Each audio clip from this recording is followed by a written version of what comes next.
నాగిరెడ్డి. నరాల నాగిరెడ్డి గారు. ఏ ఊరిది? దొండపాడు గ్రామం.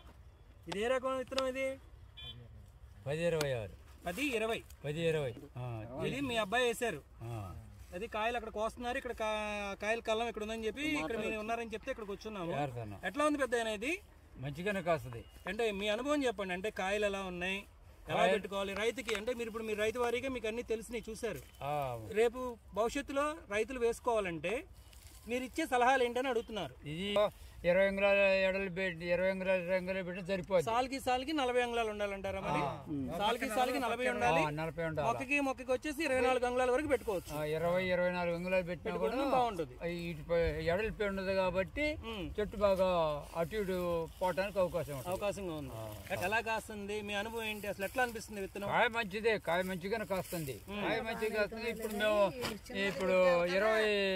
34, 33, 32 పెడితే చాలే. అది ఏమవుతుందంటే మీరు తెలియక దగ్గరగా పెట్టుకున్నారు. దానివల్ల ఏంటంటే చెట్టు బాగా కట్టేయడం వల్ల కొంచెం కింద గాలి ఆడక ఇబ్బంది పడ్డారు. కాయ కోయాలంటే ఇబ్బంది పడ్డారు. విత్తనం అయితే రైతులు వేసుకోవడానికి ఎట్లా ఉందంటే ఇప్పుడు కళ్ళలో ఉన్నారు కదా, కళ్ళలో రంగు కానీ తొడింగ్ కానీ అన్ని ఎట్లా ఉన్నాయి చెప్పండి?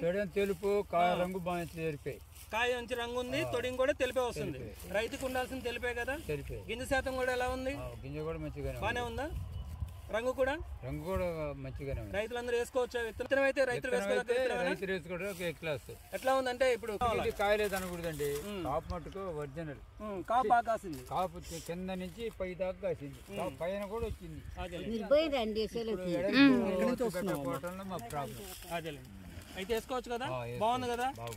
ధన్యవాదాలు పెద్దయినా. Thank you.